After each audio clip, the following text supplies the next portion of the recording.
Okay. Big step tonight. The project where I actually was working on making these two communicate to have two different protocols going at the same time. Save time on the memory of this one, so that this can just get it from here like it's another module like that. It turned out great. It took a lot of battle because I soldered these backwards. But what I ended up with is this guy like this, going through the posts, so it is pluggable. And then actually, like when I reset it, you'll hear that's the startup.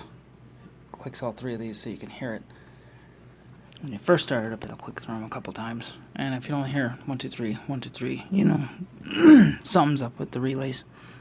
No, this beeping kind of night riderly is actually every time this reads it, and when this asks for it, it gives it the most current version of what it has. So this is reading this all the time, and this is actually going to ask for it when it needs it. So what we have here, you see there's 60 hertz, 122.8 volts, or 2.9. I don't have the amp ring on right now, and it's not really powering anything. It's just running right out of the plug, straight into the input. But it's good enough to test it, and you can see if you're getting feedback, because I'm actually reading the voltage and the hertz of the voltage. So what it ended up looking like here in the code is I ended up doing the normal thing, except for here in my loop I am just asking for data in the master, and then naming each one of them as I get them. And down here I have the one routine that is ask, getting an integer of ask data and string of unit, and then it does all its regular routine that I was doing before by breaking it down into individual bytes, sending it through. It has to tell it how many bytes it's going to be and sends it through, and back and forth. And that tells it, or looks at what the slave number is too. So we go over to the slave. We have kind of the same setup, except for we have answer, and we're reading the actual module. So we have all these strings.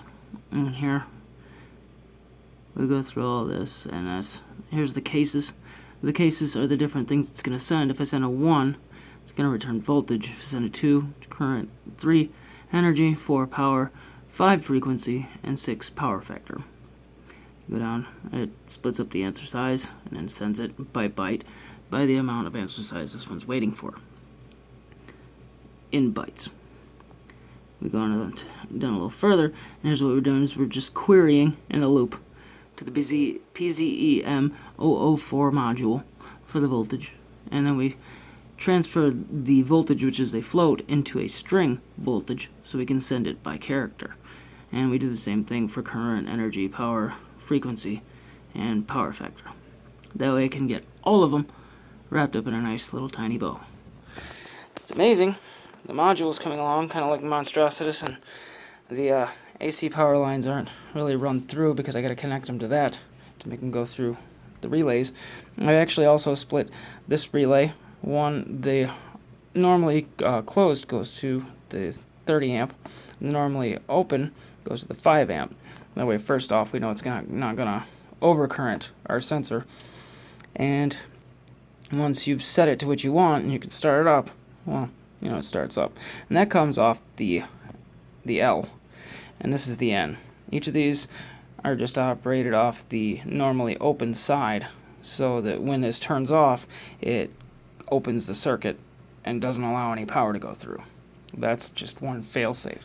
I'm also adding SSRs too before this, so there will be a chain on each side of an SSR and a physical relay.